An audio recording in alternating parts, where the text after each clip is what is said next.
कनक भवन में सिया संग खेलथि अबीर। राम जी कनक भवन में सिया संग खेलथि अबीर।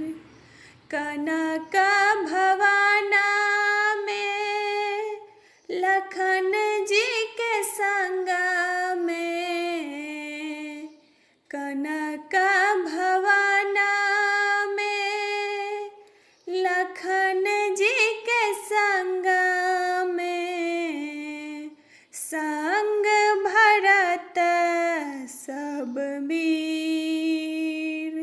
संग भरत सब वीर। राम जी कनक भवन में सिया संग खेलथि अबीर। मिथिला के कुल रीत हनथिक, मिथिला के कुल रीत हनथिक, खेलथि सब हिल मिल। खेलथि सब हिल मिल। राम जी कनक भवन में सिया संग खेलथि अबीर। राम जी कनक भवन में सिया संग खेलथि अबीर। किनका के हाथ कनक पिचकारी, किनका के हाथ कनक पिचकारी, किनका के हाथ अबीर। किनका के हाथ अबीर। राम जी कनक भवन में सिया संग खेलथि अबीर। राम जी कनक भवन में सिया संग खेलथि अबीर। राम जी के हाथ कनक पिचकारी,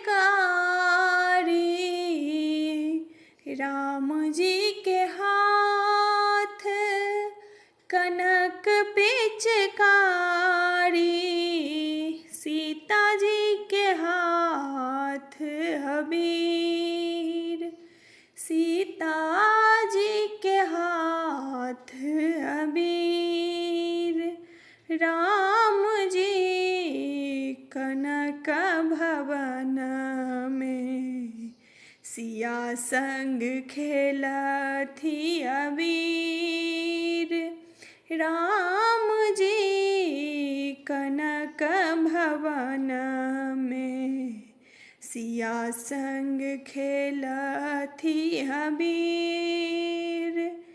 किनकर भीजल पियर पीताम्बर, किनकर भीजल पियर पीताम्बर, किनकर भीजल चीर, किनकर भीजल चीर। राम जी कनक भवन में सिया संग खेलथि अबीर। राम जी कनक कनक भवन में सिया संग खेला थी अबीर।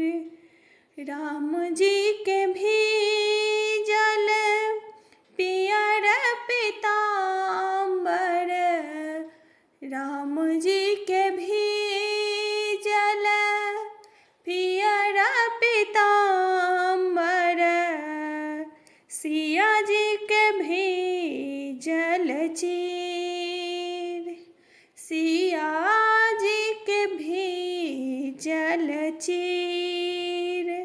राम जी कनक भवन में सिया संग खेला थी अबीर।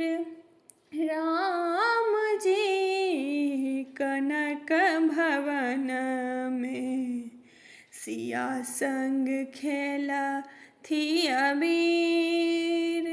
कनक भवन में लखन जी के संग में, कनक भवन में लखन जी के संग में, संग भरत सब वीर, संग भरत सब वीर। राम जी कनक भवन में सिया संग खेला थी अबीर। राम जी कनक भवन में सिया संग खेला थी अबीर।